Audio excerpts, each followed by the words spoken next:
A lot of this isn't going to make sense to you, and I'm sorry about that.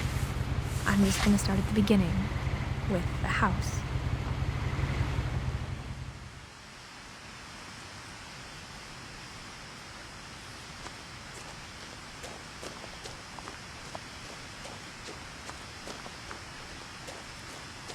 I lived here until I was 11, but I wasn't allowed inside half the rooms.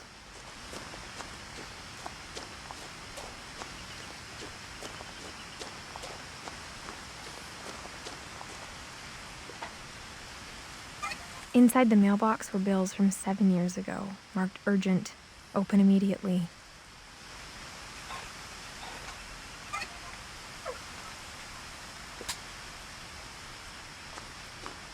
I hadn't been back since my brother Lewis's funeral.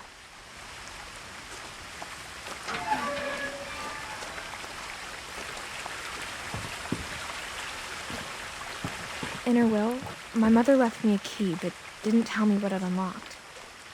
Maybe she thought I'd know, or she thought that the mystery would be enough to bring me back.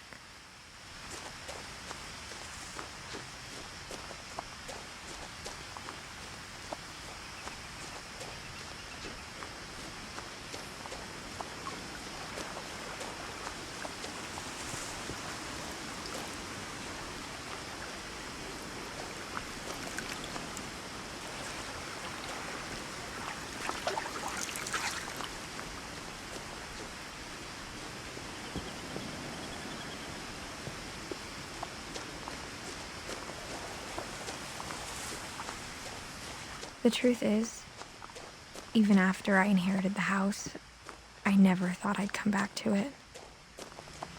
But now I had questions about my family that only the house knew the answers to.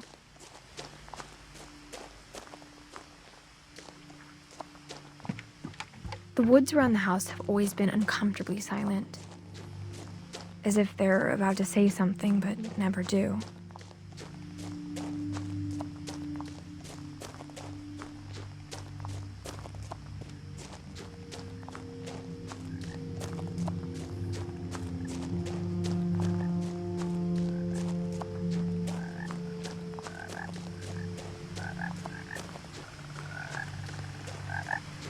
The house was exactly like I remembered it, the way I'd been dreaming about it. As a child, the house made me uncomfortable in a way I couldn't put into words. Now, as a 17-year-old, I knew exactly what those words were. I was afraid of the house.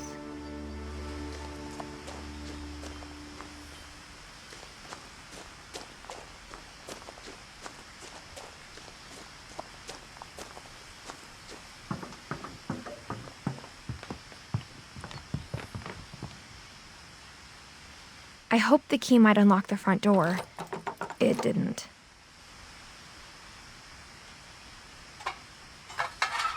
Looking in, I felt like the house itself had been waiting for me.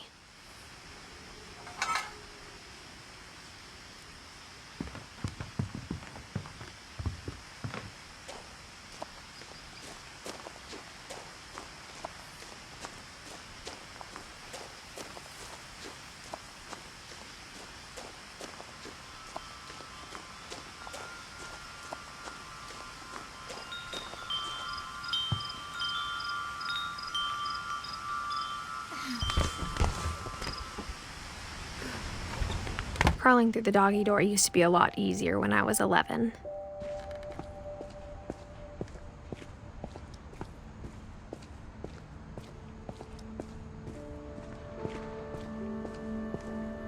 For the first time in years,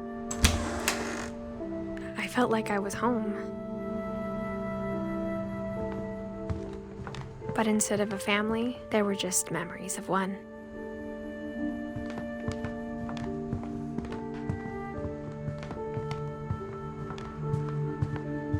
The table was still a wreck from the night we left.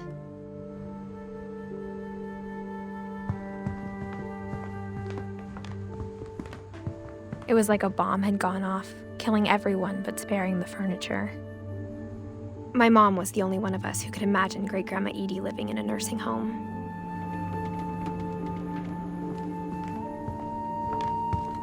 Nothing in the house looked abnormal.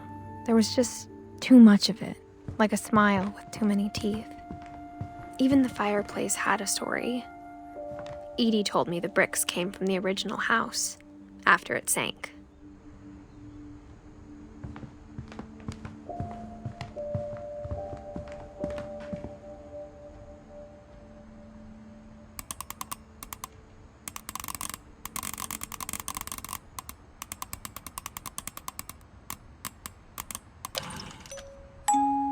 Great-Grandpa Sven built a music box for Barbara, along with the rest of the house.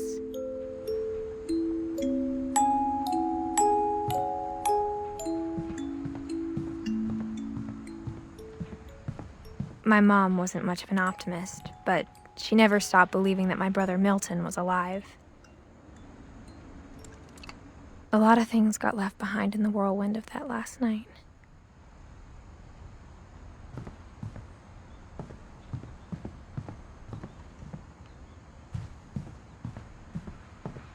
Mom always told me to stay out of the basement, so I wasn't too surprised when the key didn't fit.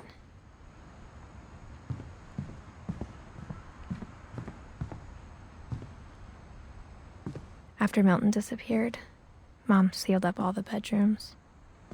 Then Edie retaliated and drilled peepholes.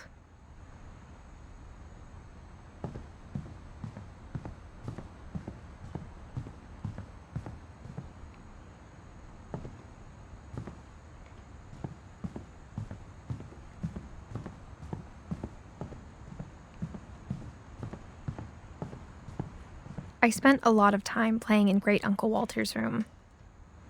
I think my mom sometimes regretted not sealing it up. Lewis told me there were secret passages, but I never believed him.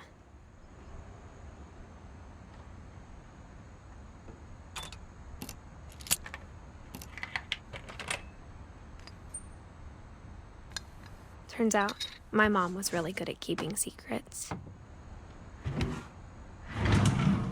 Now it was time to find out what my mom had been afraid of.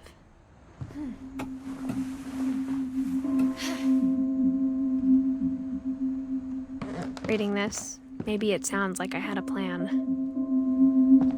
But I had no idea what was behind that door.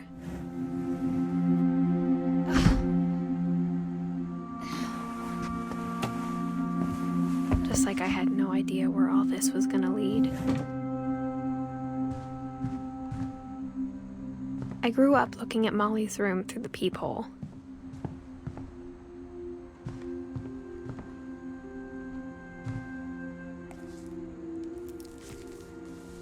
December 13th, 1947. Dear Diary, I'll be gone soon, but I wanted to tell somebody about what's gonna happen. It started when Mom sent me to bed without dinner. I woke up and I was starving, so I looked around for something to eat.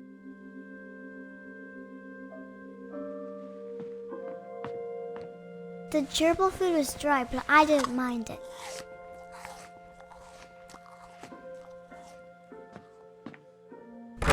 Mom, can I come out now? Sweetheart, it's late. Go to sleep.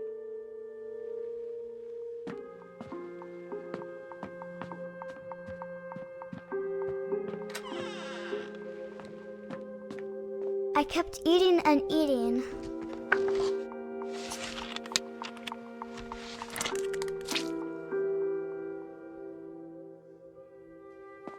I ate a lot of things that night.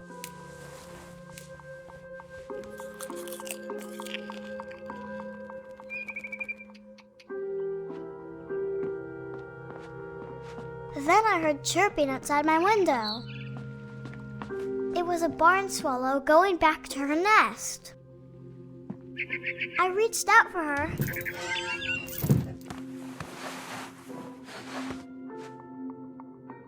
And suddenly, I was a cat.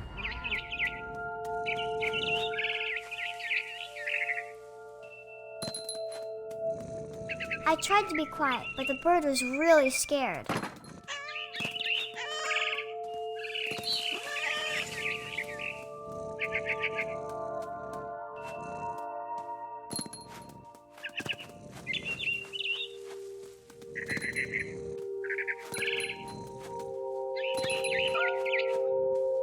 jumped and I almost got her.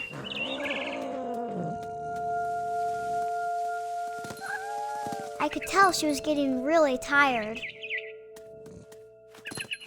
Now I was up in the big tree. I promised Dad I wouldn't climb it anymore. I gobbled her up. And suddenly, I was an owl. First, all I heard was the wind.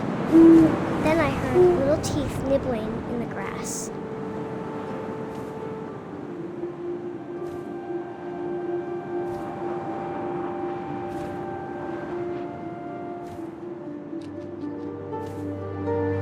Rabbits.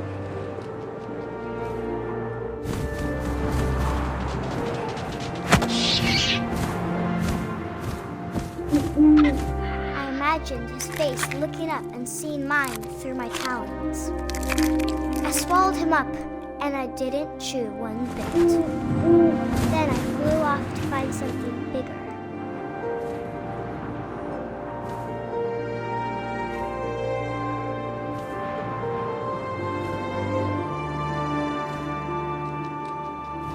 A mama rabbit.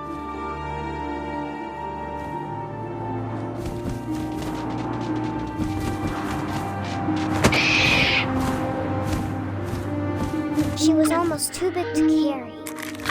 I started choking, but I couldn't stop eating.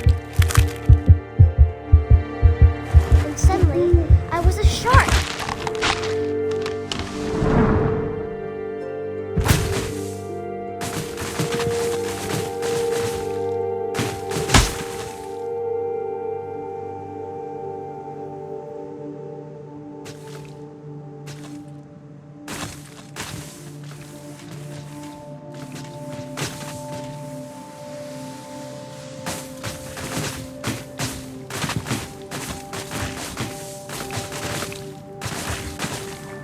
I rolled off a cliff and into the ocean. Now, I was hungrier than ever.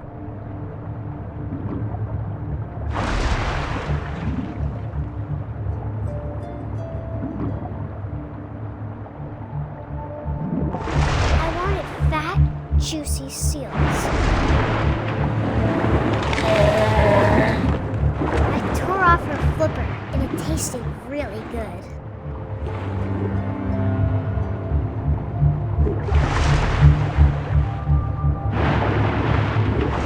Grabbed on tight. But I was so hungry, I jumped out of the water. When I opened my eyes, everything had changed.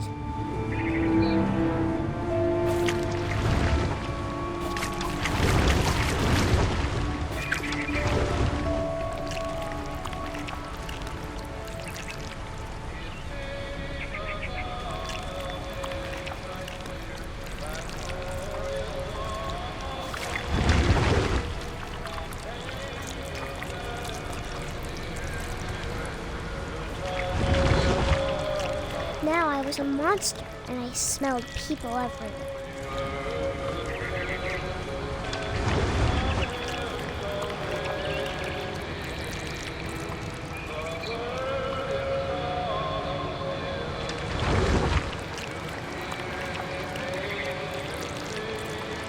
I was big, but I moved real quiet.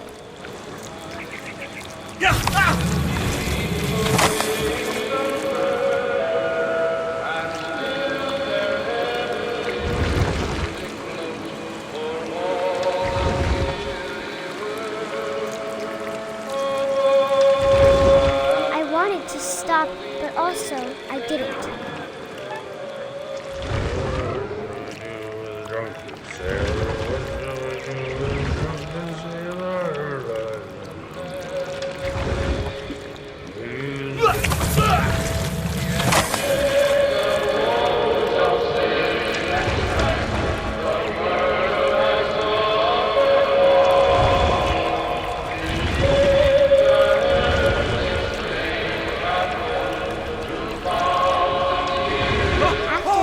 Passenger, I was still hungry. And across the water, I smelled something new. Something I had to have, so I swam towards it.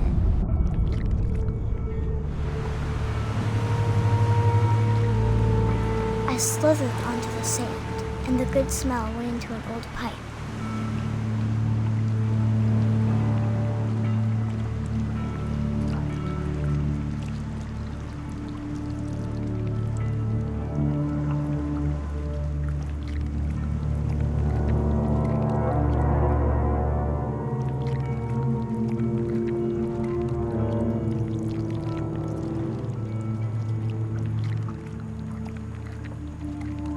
I got closer and closer.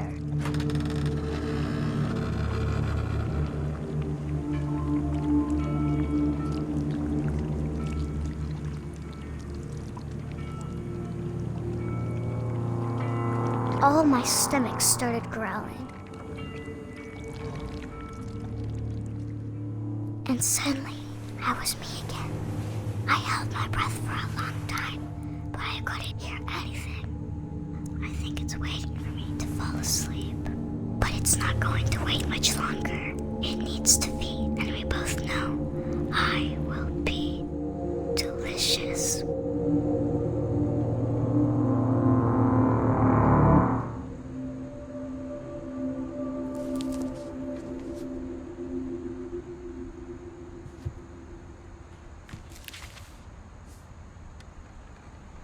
I'm not sure if I believed all of that, but I'm sure Edie would have.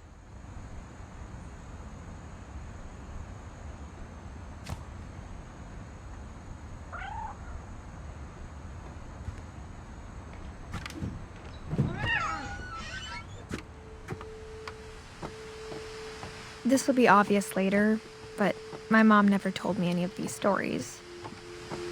Edie would have, but Mom didn't like bringing up the past. Though, when we adopted a stray kitten, she was the one who named it Molly. I spent a lot of time in Great-Grandma Edie's room.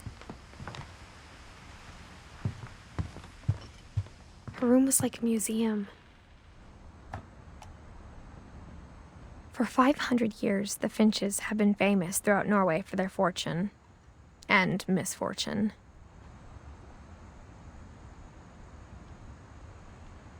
Odin Finch buries the latest victims of the family curse, his wife Ingeborg and their newborn son, Johan. On January 7th, 1937, he set sail with his family and his house, hoping to leave the curse behind. But 40-foot waves off the coast of Washington send the house and Odin to the bottom of the sea. Odin's daughter Edie, with husband Sven and baby Molly, step ashore on their new home, Orcas Island. Odin Finch is the first to be buried in the new family cemetery. His daughter Edie is already dreaming of a new Finch house.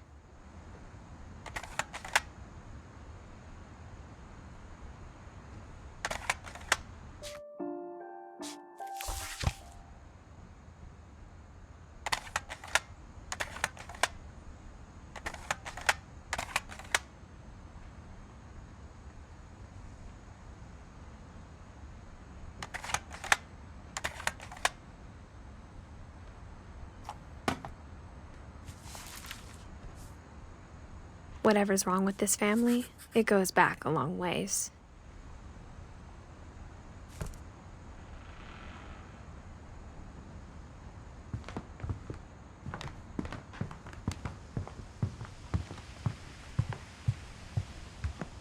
Even in her 90s, sometimes Edie seemed a lot younger than my mother.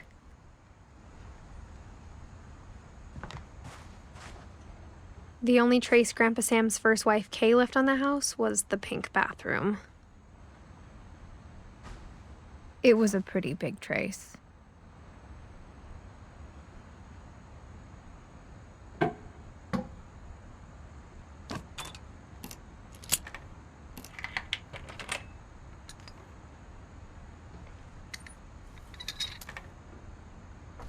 There's a secret in this bathroom. It's in the last place you would look. It isn't in the cupboard. It's hidden in this book.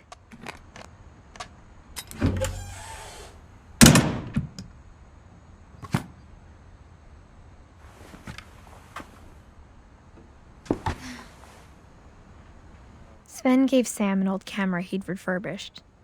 He never put it down.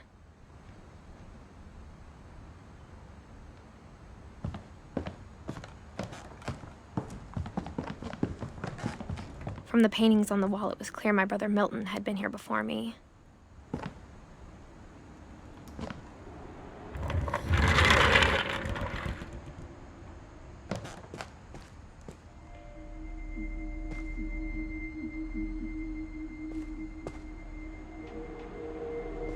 I knew Grandpa Sam had a twin.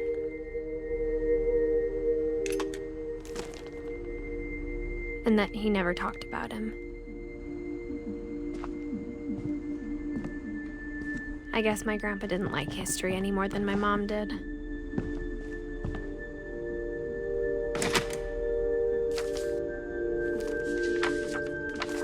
How I Want to Remember My Brother by Sam Finch.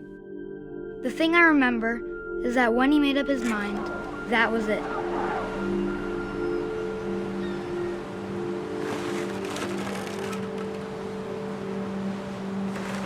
My brother said he'd die before he ate another mushroom. And he did. At Barbara's funeral, we swore we'd never be afraid again. And he wasn't. I think Calvin always wanted to fly. Sam! Calvin! Dinner's ready! Coming! But that day, he finally made up his mind to do it.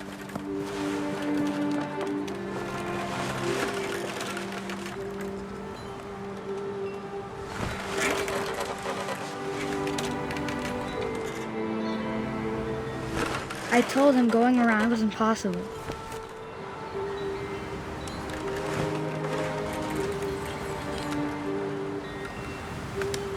Maybe if I hadn't said that.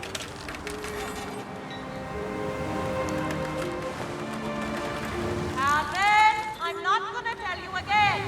Maybe if the wind hadn't picked up, then maybe he'd still be here. But I doubt it. I think he'd already made up his mind. That's what I want to remember about my brother.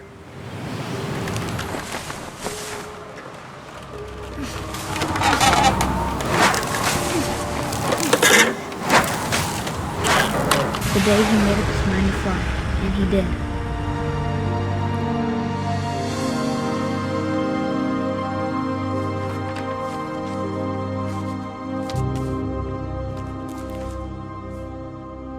Calvin's story felt strangely familiar. When I was younger, I remember trying to do the exact same thing.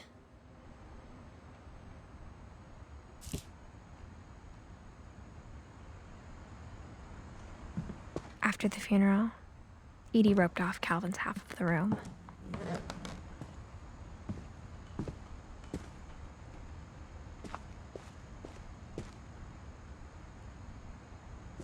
Mom said Grandpa Sam enlisted at 18 and never set foot in the room again.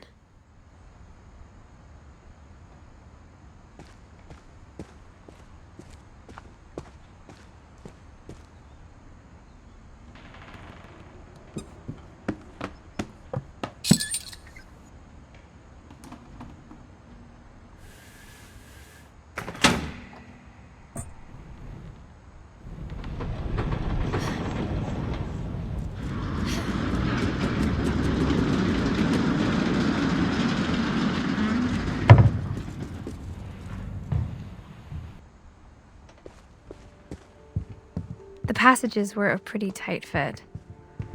They'd obviously been built for smaller hands and bellies.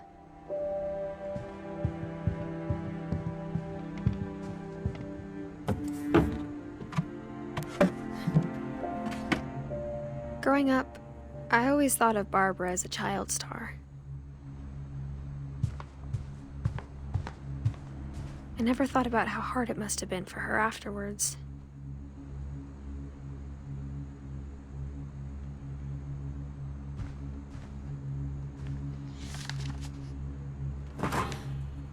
Of all the stories people wrote about Barbara's death, I'm surprised Edie saved this one.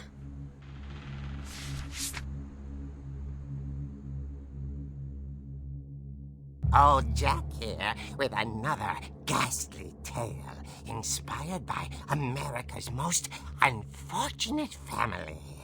I'm calling it The Surprise Ending of Barbara Finch. As a child star, Barbara was famous for her scream. Now at 16, she was all washed up. A has-been. But in a lucky break, she'd been asked to perform her signature scream at a local convention for monster movie fans. It was just the boost her career needed. Unfortunately, her scream hadn't aged well. Getting better. I think you just need the right motivation. Her biggest fan and current boyfriend, Rick, was about to demonstrate when... Now that was a great scream. It was Barbara's father, Sven. He'd slipped into a table saw and had to be rushed to the emergency room. So Barbara got stuck babysitting her youngest brother, Walter. Her convention comeback was cancelled. Okay, I'm hearing frustration, but I'm not hearing terror. What if I tried... A gang of hoodlums in Halloween masks have been terrorizing Orcas Island tonight. Police are urging residents to... That came from the basement. You're right! Also, I loved your delivery on that. Why is your basement door locked? Because my dad likes making puzzles and secret passages. There's a key hidden in the music box. The secret is to keep winding and winding until finally the key pops out. Thanks, babe. I'll be back in a sec. 20 minutes later, Rick hadn't returned. So Barbara went to look for him, right on cue. She reached for the music box. And as she wound the key, she listened for Rick, but the house was silent.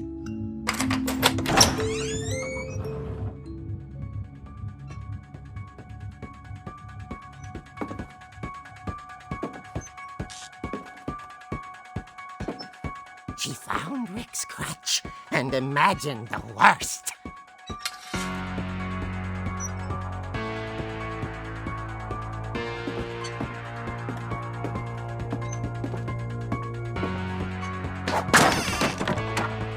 The gang's leader is the infamous Hookman killer, Dr. Carl Hamill, who impaled and then ate his family 10 years ago tonight.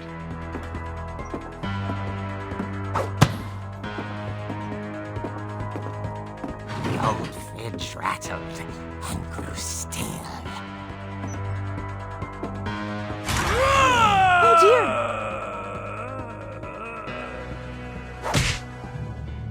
Oh! Rick? Barb, relax. I was just trying to scare you to help you find your scream. Well, I'm not scared, Rick. I'm furious. Then act furious.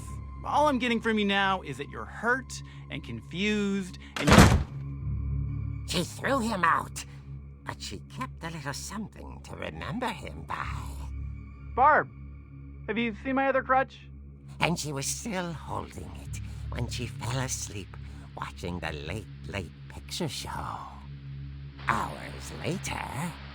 Barbara! Walter, what's going on up there? Ah! Okay, I'm coming up, but if this is a trick, you're dead, Walter.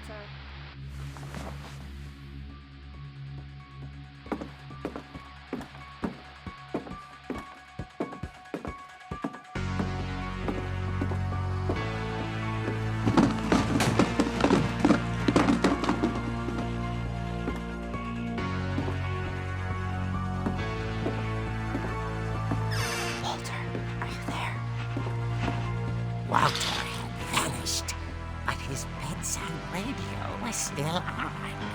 Orcas Island police describe the man as 6 feet tall, with a steel hook for a hand. Residents are urged to lock all doors and windows and notify the police of any suspicious activity. Barbara turned, saw the hookman, and was speechless. He was quite smashing.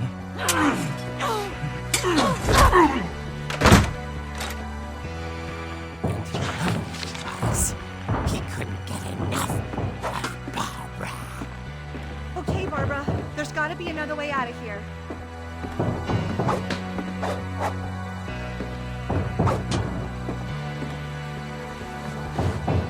That night, she played her part beautifully.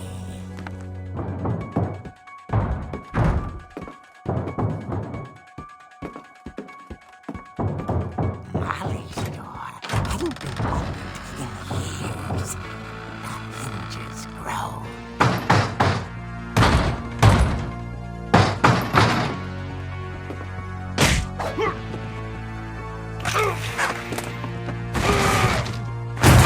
He wasn't moving, but she sensed the story might not be over yet.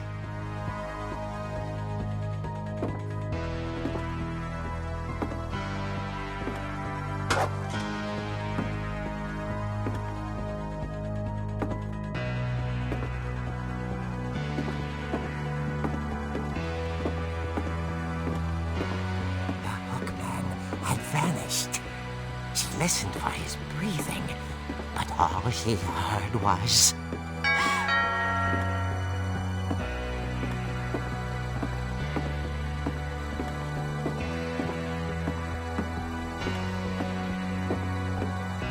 At the door, she heard whispering. It was coming from inside the house.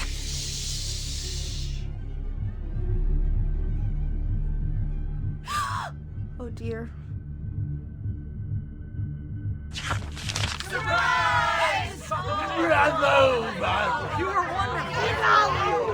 monsters had come to surprise her. For Barbara, it was a dream come true. Then she saw what kind of monsters they were, and she realized what was about to happen. She was going to be famous. And with her final breath, Barbara Finch gave the performance of her life.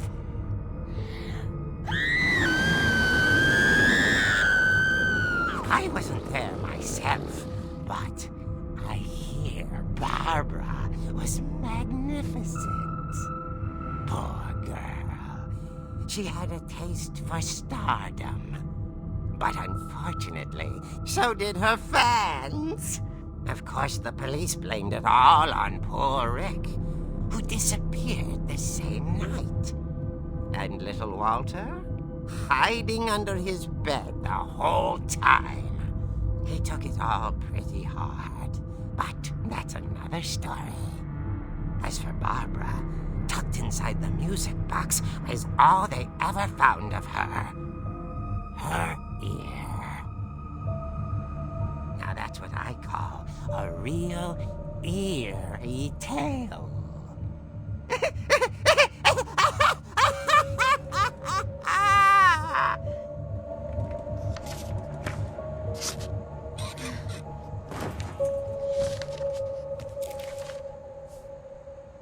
Edie told me all Barbara wanted was to be remembered, as absurd as that comic was. Maybe what Edie saw was a happy ending.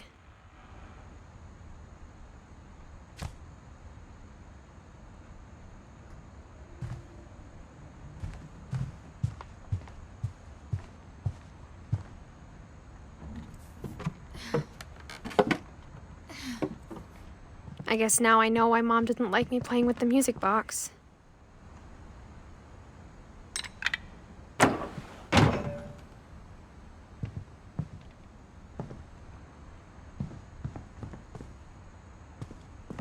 Mom must have locked the third floor stairs on the night we left. Whenever people ask me about my family, the first thing they always want to know about is Barbara.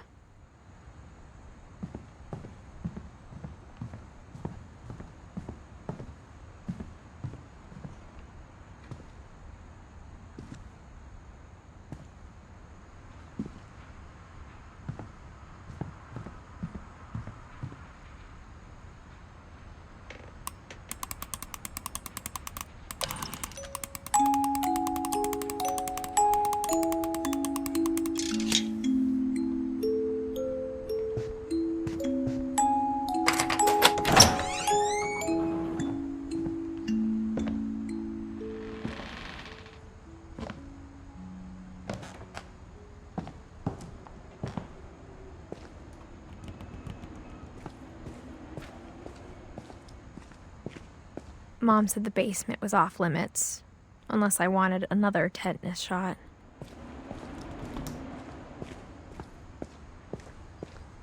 I saw Edie sneak down to the basement once, carrying packages.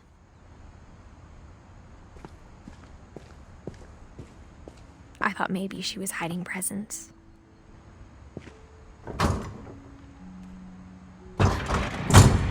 It turned out she was hiding a lot more than that.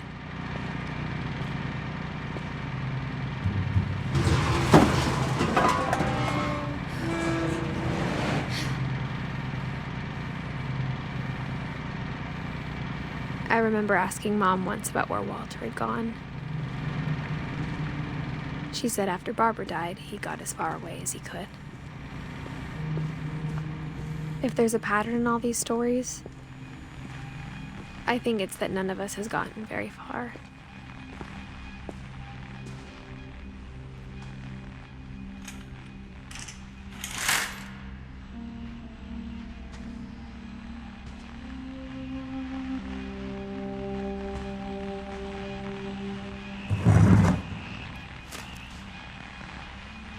Goodbye, everyone. I can't believe I've been down here for 30 years. On that first day, after the shaking started, I didn't think I'd survive a week.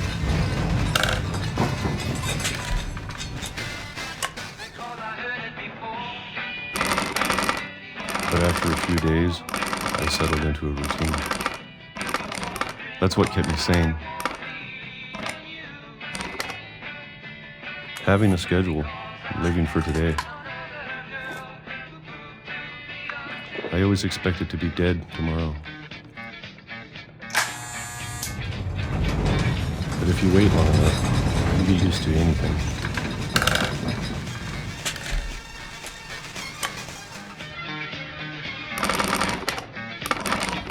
Even a monster on the other side of the door starts to feel normal. Almost friendly.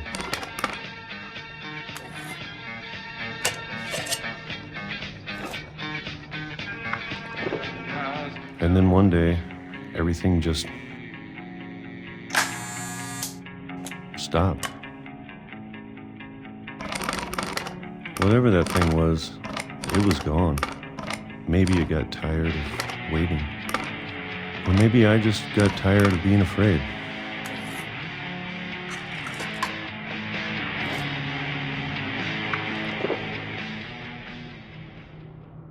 It's been a week now, the longest in 30 years. I'm done waiting. I have to leave while I still can.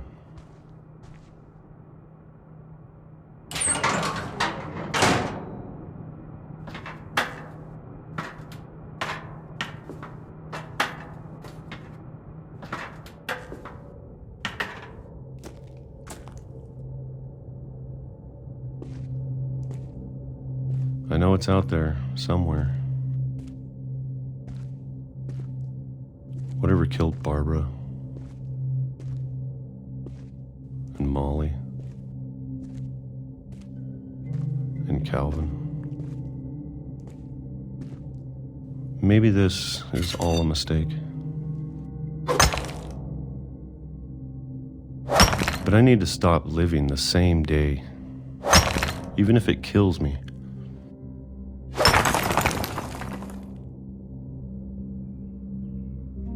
Whatever's out there, I want you to know I'm ready for it. I'm going to appreciate all of it, especially the food. I don't mind if I only have a year left, or a month, or a single week. I'd be happy with one more day. I can already imagine the sun on my face.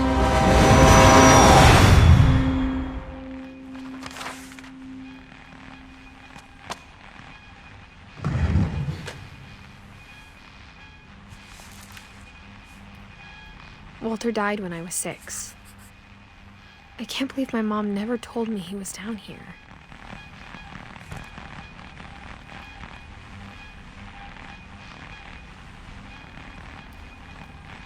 I'm sure my mom was trying to protect me.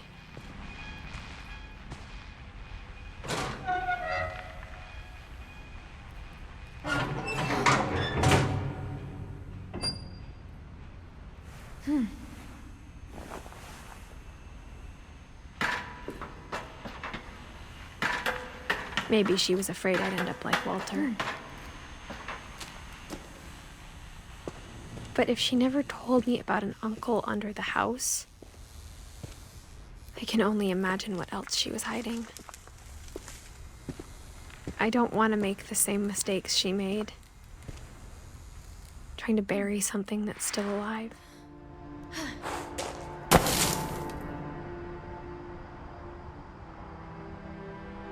Now that there's only one of us left, or maybe two, I thought it was time I heard the stories for myself and found out what happened to everyone else. But now I'm worried the stories themselves might be the problem. Maybe we believed so much in a family curse, we made it real.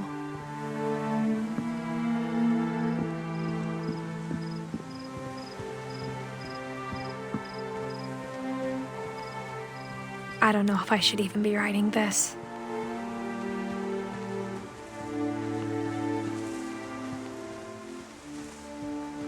Maybe it'd be better if all this just died with me.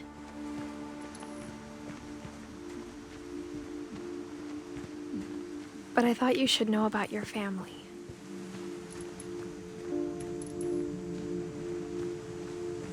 And the history you're a part of. Though to be honest, I feel as lost as you probably do right now.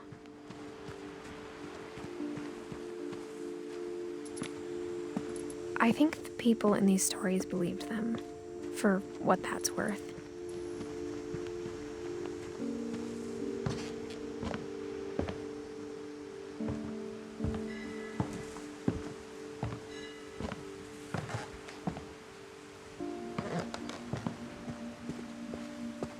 And when you look at the house, that history of imagination and stubbornness and madness, any of it seems possible.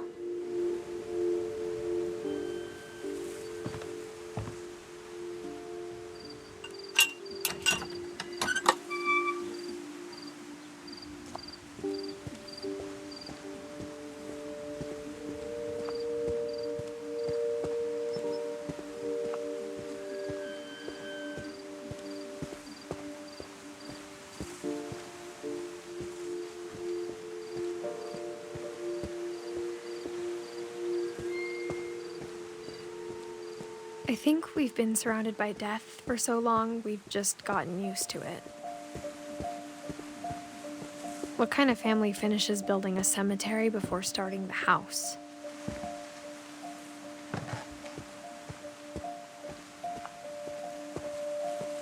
It's embarrassing for me to admit this, but the pet cemetery made me more uncomfortable than the human one. 3 of the gerbils are mine, and 2 had been my fault.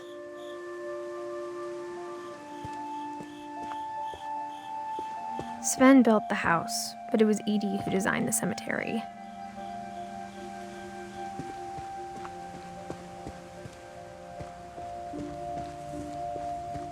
I'm sure Odin's monument had been Edith's idea. My mom was always trying to move on, but for Edith, the past never went away. She could see it poking out of the water at low tide.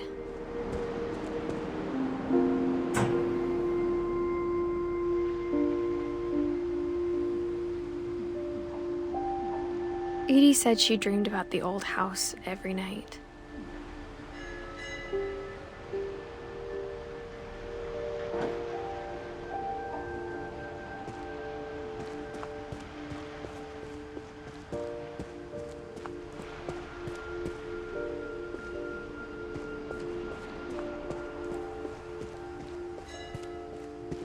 Edie's side was always easier for me to understand. But the older I get, the more I can see where my mom was coming from.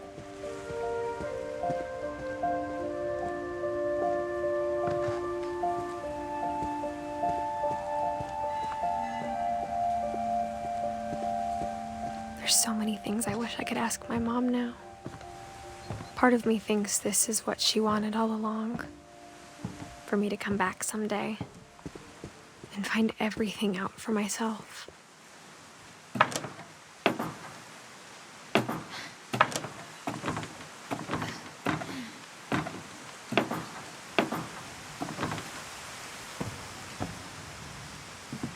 But looking back on it now,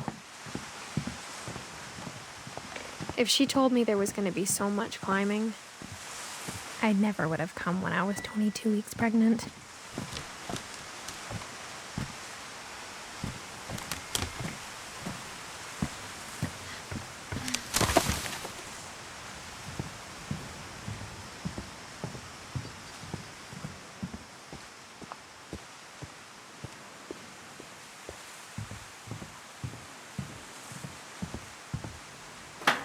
I never met Grandpa Sam, but I think he and my mom had a lot in common.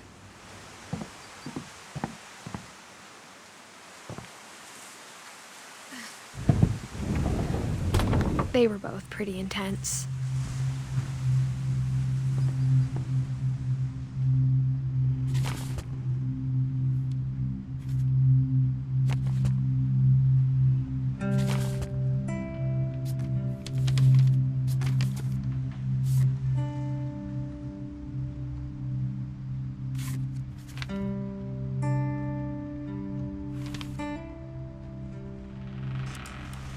Dawn, I promise, you'll never forget this weekend.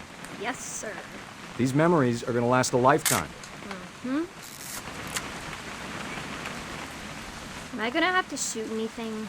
It's a hunting trip, Dawn. Shooting is strongly encouraged.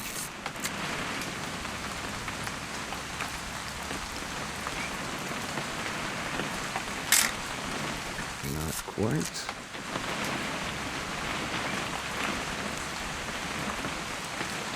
What? Perfect. It's gonna rain the whole weekend, isn't it?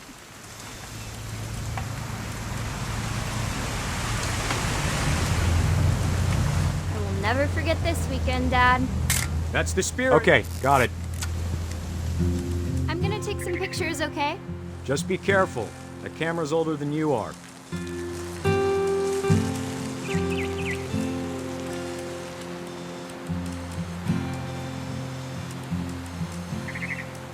You're right, Dad. It's starting to clear up. Still freezing, though.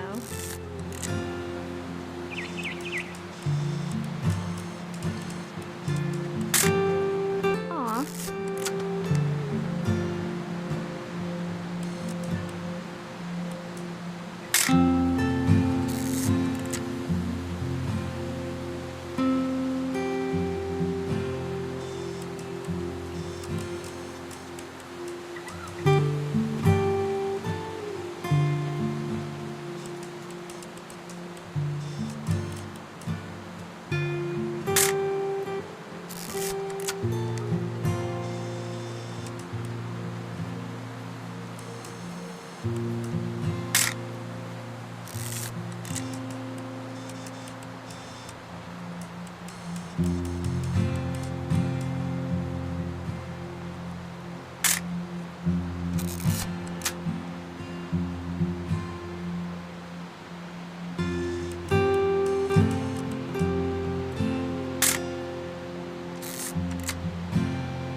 Definitely should not have drunk all that coffee.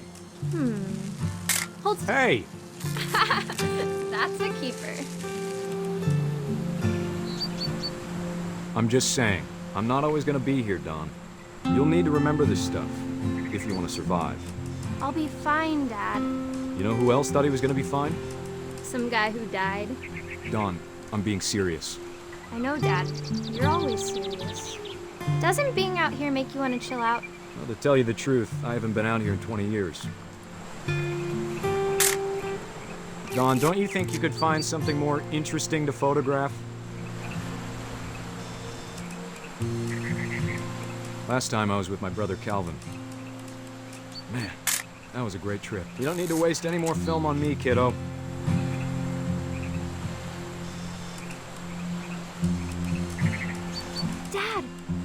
eyes, Don.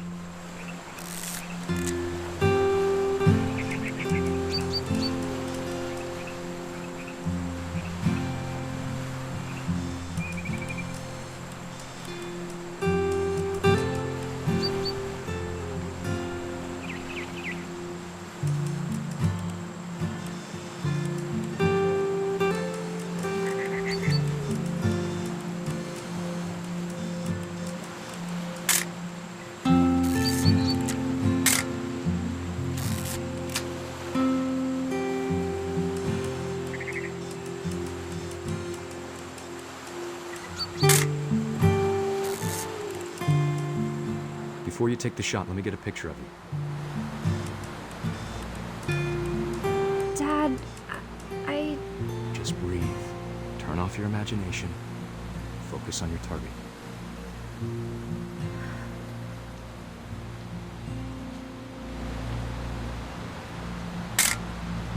I'm over here, Dad.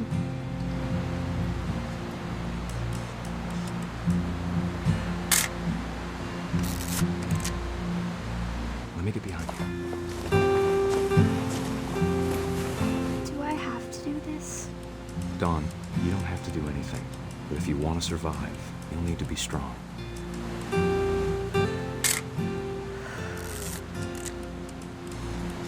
Now keep yourself squared up, elbows down, like we practiced, whenever you're ready.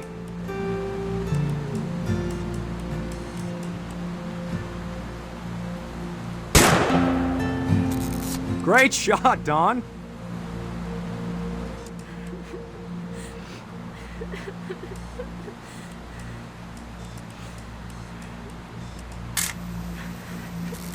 I'm proud of you, Dawn. Always remember that, okay?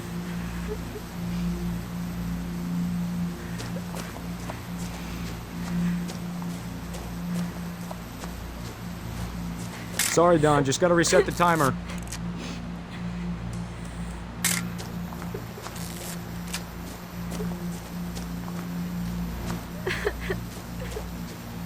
Dad, it's twitching. I think That's it's totally so... normal, Dawn. Just focus on the camera. Try not to think about... Dad!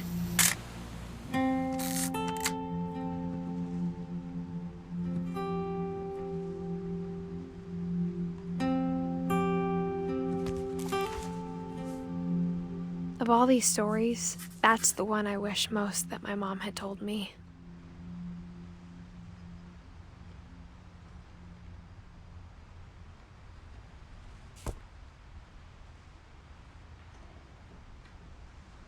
Sam spent his life shooting photos, but Mom said he got nervous being in front of the camera.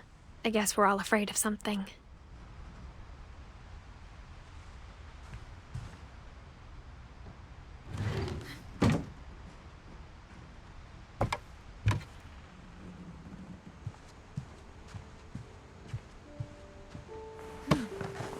After Sam died, my mom and Edie got really close. They'd both lost a lot.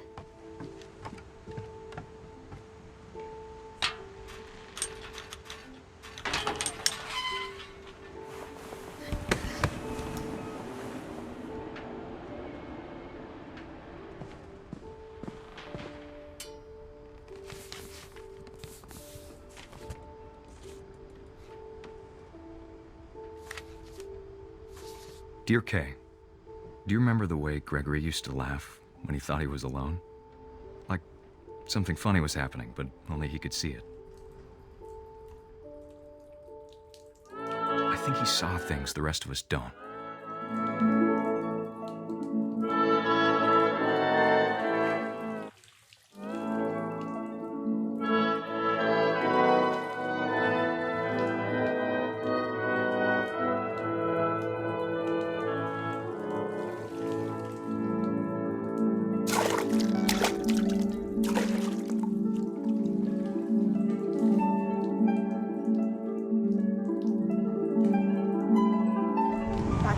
Gregory, it's time to...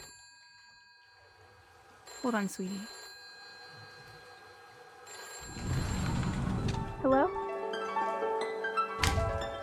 Sam, I told you I don't want to talk right now. I wonder what he saw.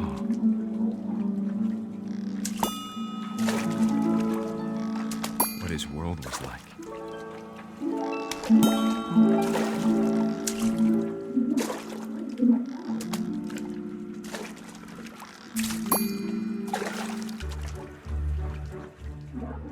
He reminded me so much of Calvin.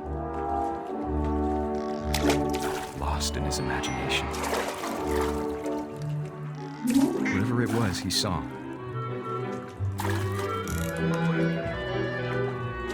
It sure made him happy.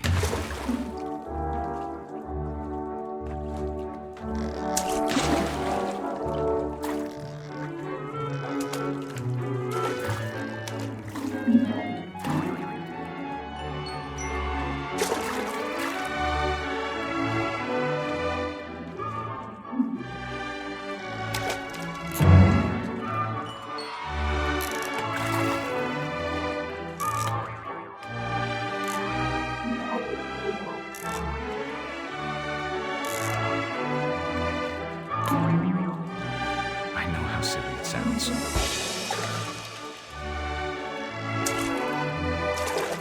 That I worried about a baby being too happy.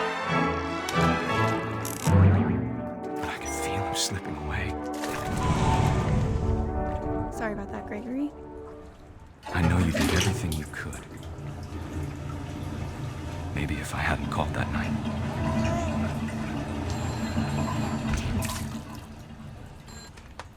Hold on, I don't want Gregory to hear this.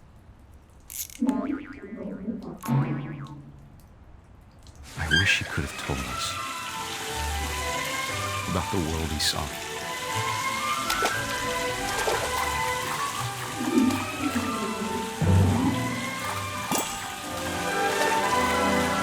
There's so much I don't understand about Gregory, about everything.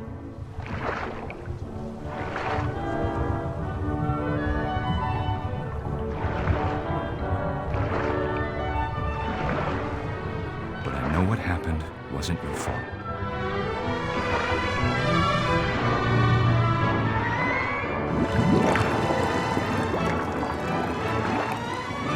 I'm sure he's happy.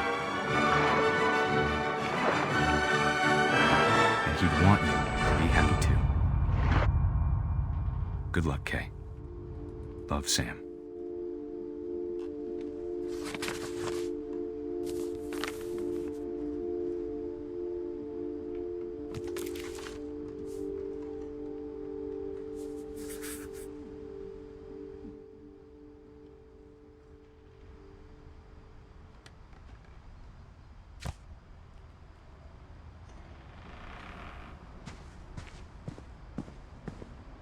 I can't imagine my mom ever writing poetry, and yet...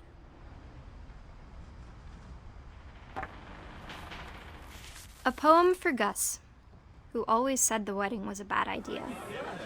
Our father never hit us kids, at least not very hard, before the day my brother said with teenage disregard that he'd be dead before he'd see a wedding in our yard.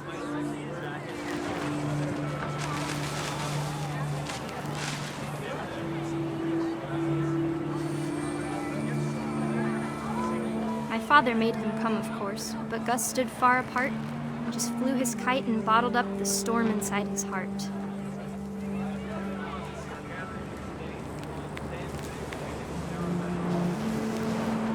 I tried to talk him out of it, but though he'd never met her, "We don't need a stepmom," were the words that I now pronounce you husband and wife.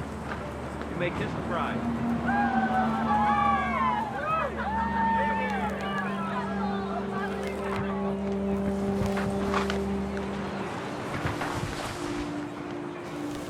When the time for photos came, Dad ordered him to come here.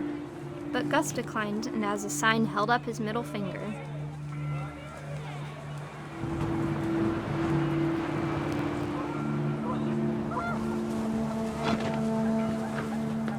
The wind picked up, and panicked geese appeared and quickly went. But all the humans did that day was go inside the tent.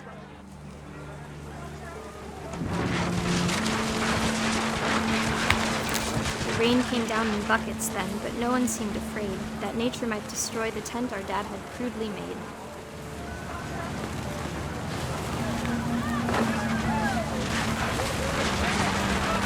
thunder sounded much too close and full of angry power. But all my father said to this was, "Make the music louder."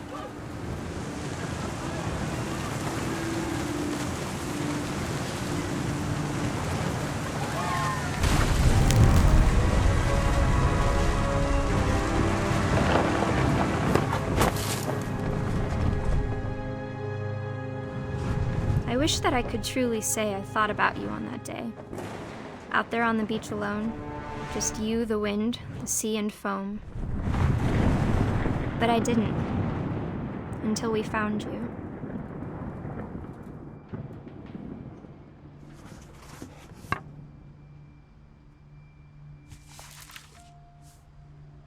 She never talked about him, but Mom told me once if I was a boy, they were going to name me Gus.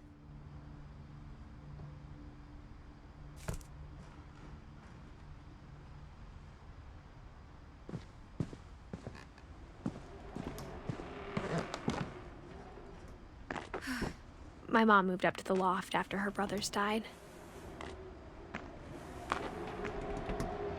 At the time, it was as far away as she could get.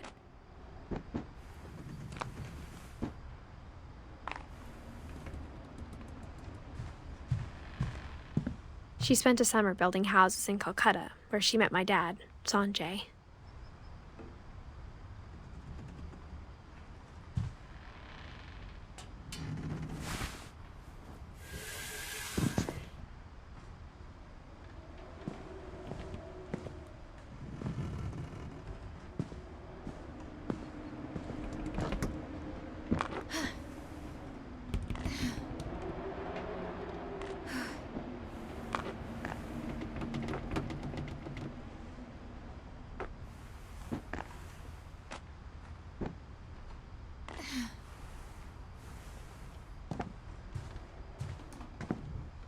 My mom moved to India a week after graduation and got a job teaching English. Lewis was born a year later.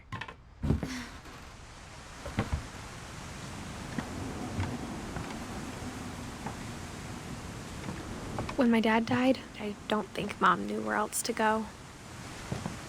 I'm sure Edie was happy to have her back. The house had to get a little bigger, but Edie was used to that. And for a while, things were good, almost normal, but it didn't last. The beginning of the end was Milton's 10th birthday, when Edie gave him a castle.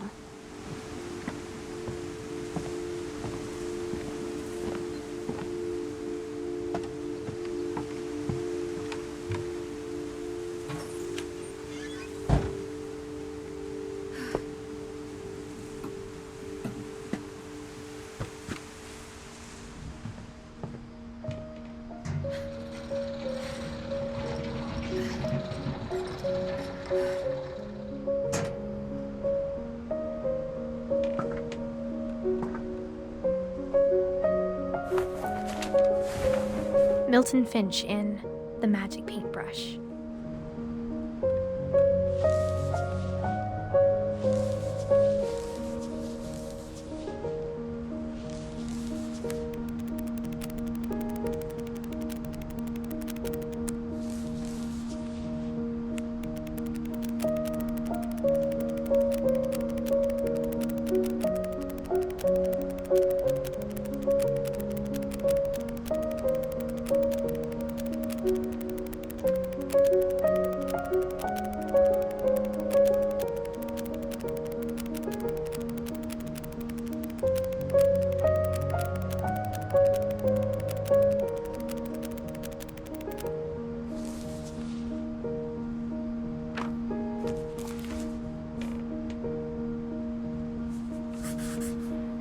I was 4 when Milton disappeared.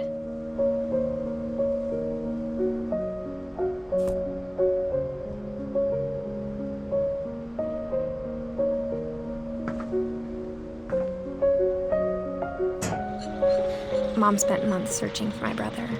Then she sealed the doors.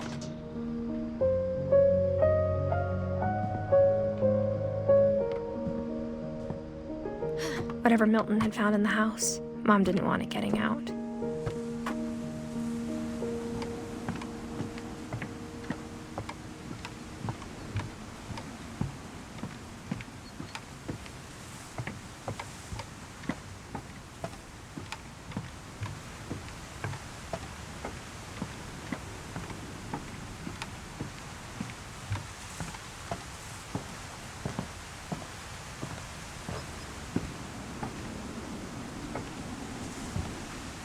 Mom definitely blamed Edie, but I think Louis blamed himself.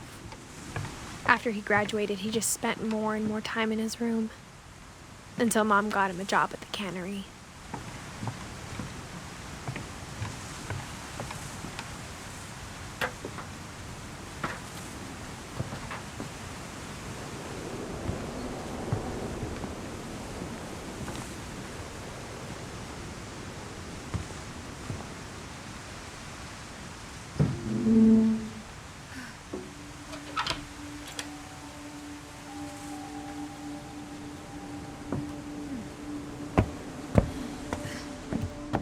Louis's room smelled very, very familiar. That part of him lived on.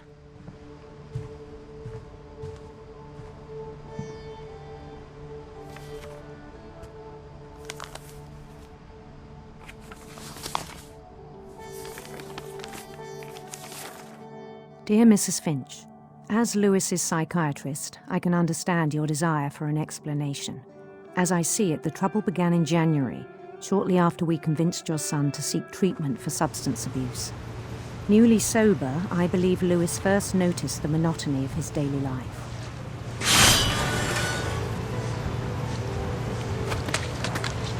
He kept working at the cannery,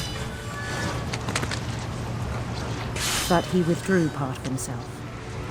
In our sessions, I saw the same behavior. His mind began to wander.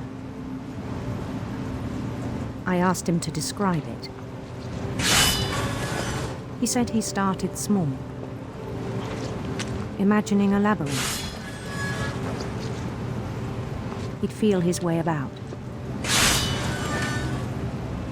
Then something moved.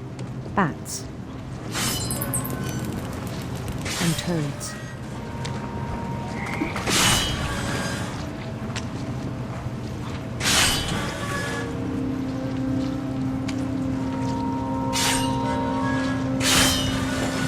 And things that have not names. He knew it was all in his head.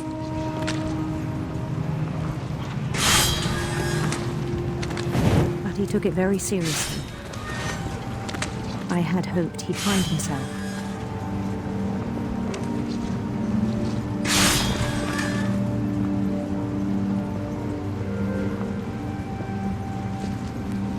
But he found something more.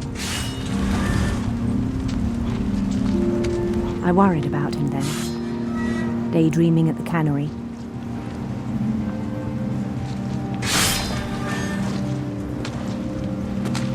I spoke with his boss, but he said Louis had become a model employee. Methodical, tireless, focused.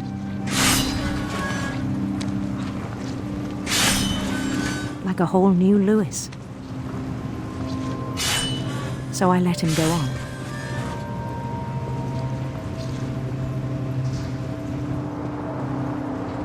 I even encouraged him.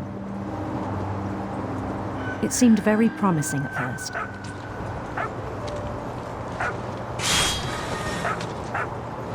He told me he'd made a new friend.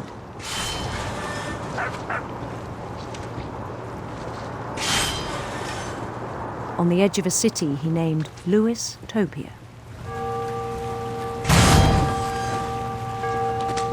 He built the city up slowly, brick by brick. Then he made musicians.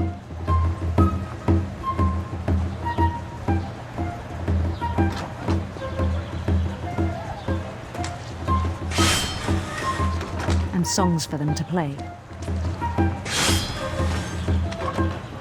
He talked about starting a band. and he was always humming something. Every day his imagination grew stronger.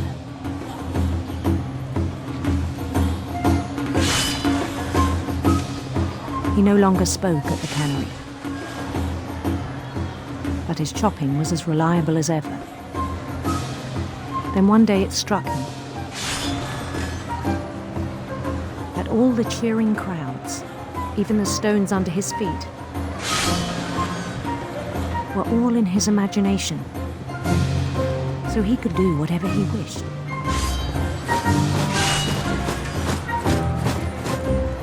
He held an election for mayor, and he won. They begged him to stay, but his mind was already wandering. It became a game for him.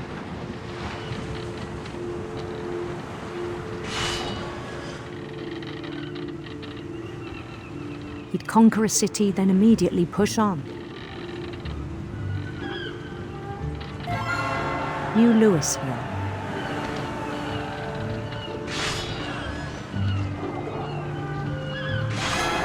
St. Louis. He started drifting away from our reality.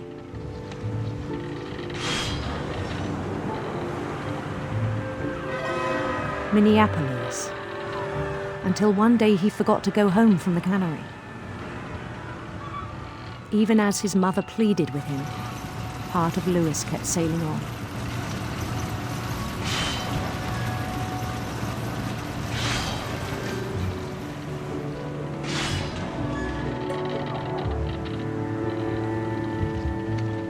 In Louisburg, he heard rumors of a handsome queen.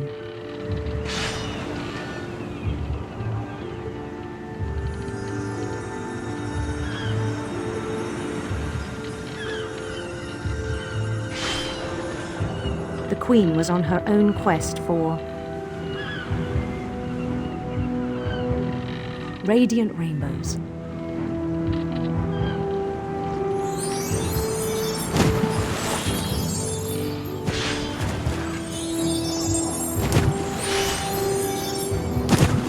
He followed the sound of her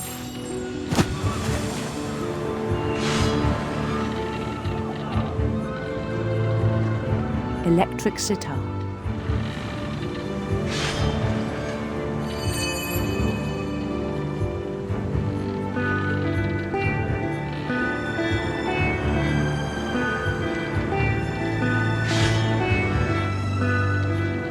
His chase led him to a golden palace east of the sun and west of the moon.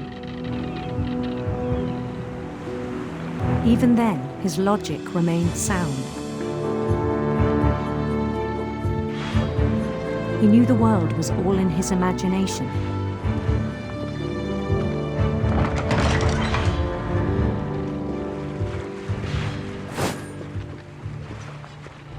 But he was so proud of having created it. In his own eyes, he'd become something greater than a king.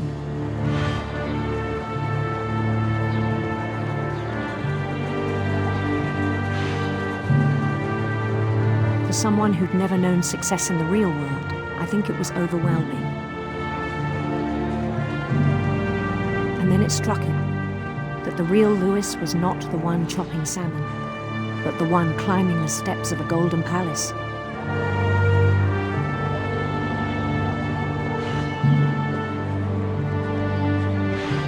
My imagination is as real as my body, he told me.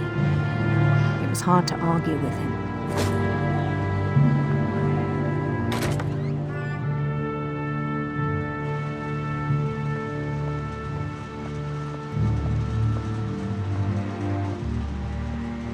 He began to forget the world we know.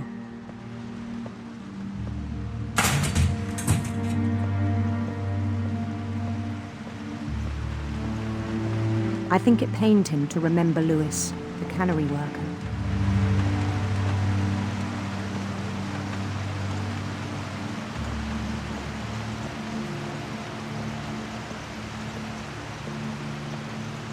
he began to despise the man with a royal contempt.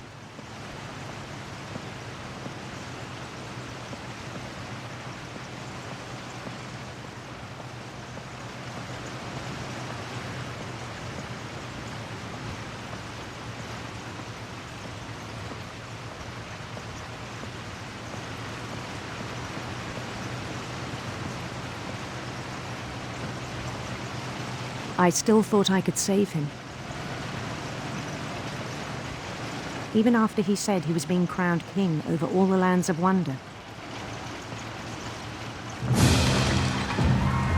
The palace would be packed with his companions.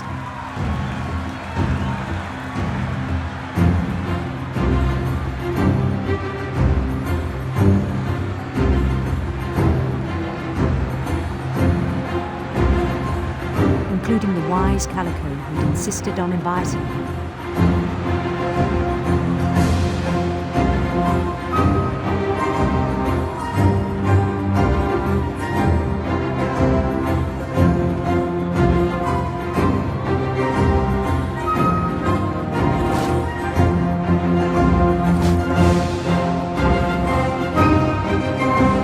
His queen waited, holding his crown.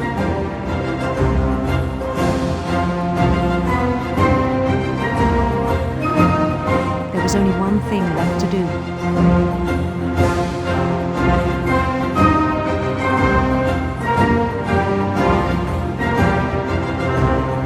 Bend down his head.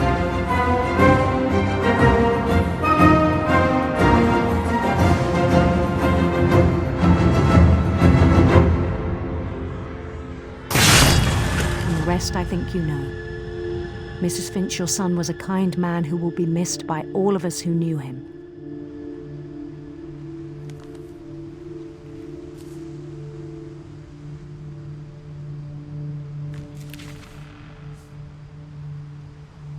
My brother was really cool. I wish you could have met him.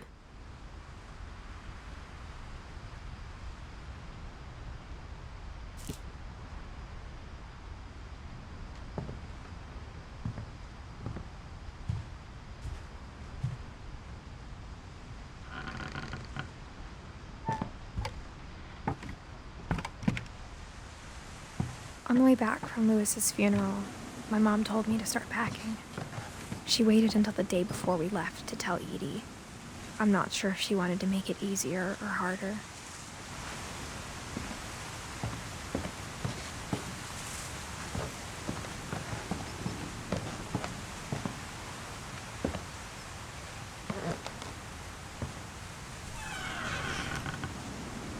I wish we'd stayed.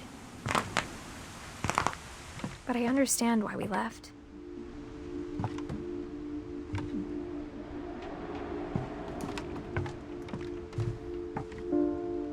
My mom ended up leaving everything behind.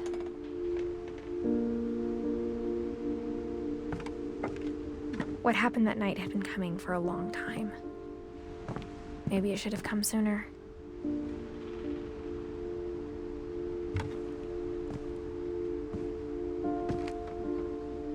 But it had to end one way or another. All that's left now is to tell you about that last night.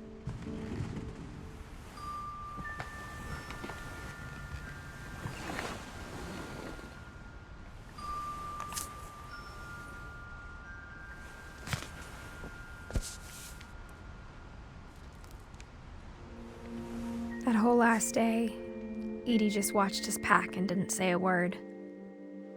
Until supper, when she raised her glass and said, "To our final night together, and all our final nights apart." Grandma, you know what I said about alcohol. Some of your medications are very Edith, specific. I left a present for you in the hallway.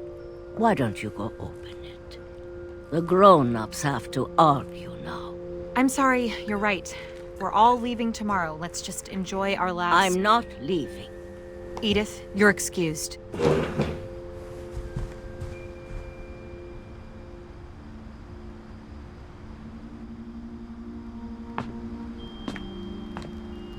The power had been shut off that morning, but Edie always had plenty of candles.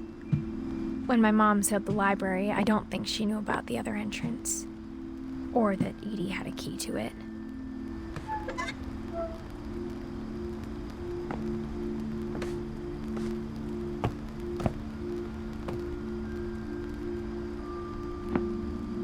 That thing you're afraid of isn't going to end when you leave the house. Edith has a right to know these stories. My children are dead because of your stories. I think it's best if Edith and I leave tonight. We'll have the nursing home send a van for you in the morning, okay?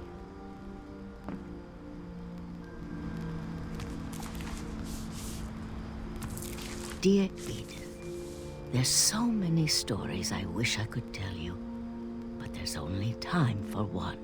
This is about what happened on the night you were born. That night, the tide went way, way out. It was the first and last time I ever saw the old house aground.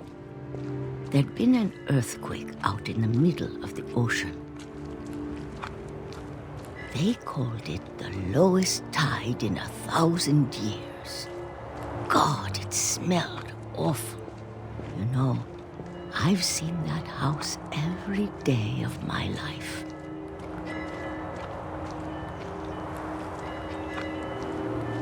But I never thought I'd go back to it. When the fog rolled in, I lost my way.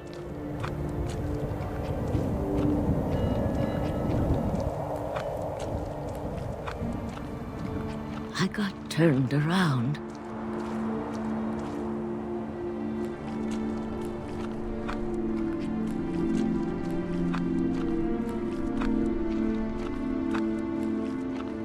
For a while, I wandered.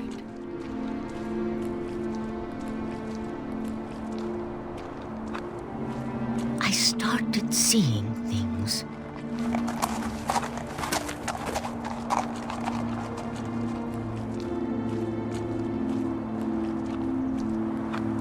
Things I'd forgotten had ever existed.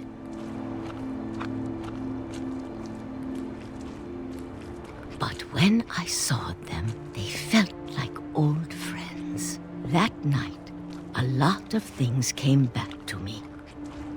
Or maybe I came back to them.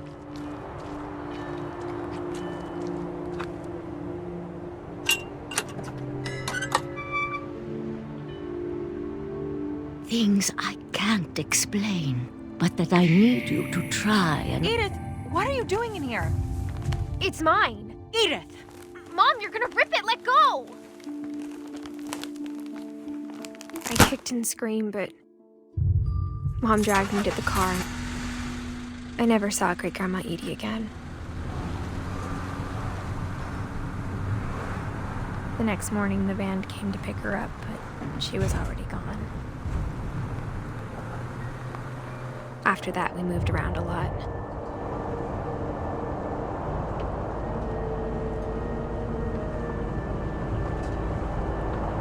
We both tried to make the best of it.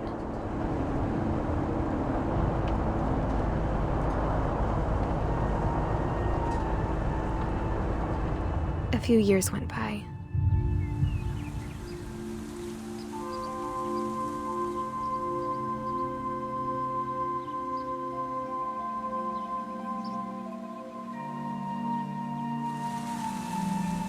My mom didn't like to talk about it, but she started getting sick a lot. The rest happened pretty quickly.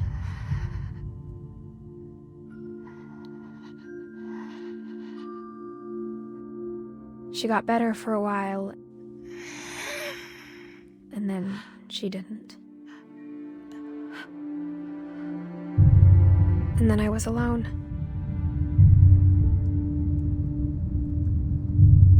The last Finch left alive.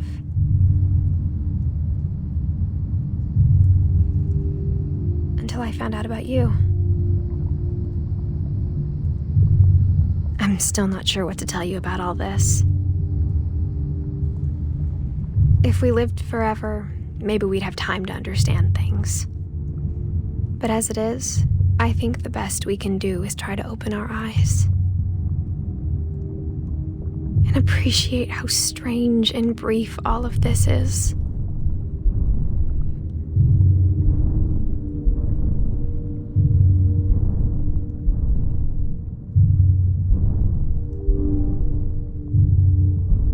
This journal was supposed to be for you.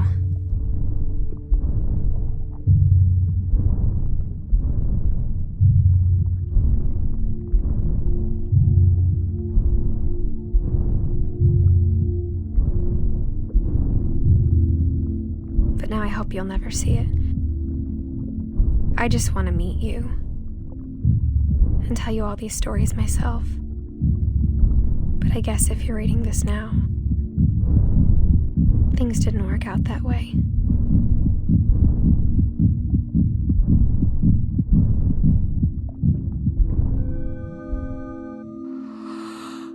This is where your story begins.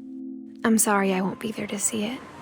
It's a lot to ask, but I don't want you to be sad that I'm gone. I want you to be amazed that any of us ever had a chance to be here at all. Good luck.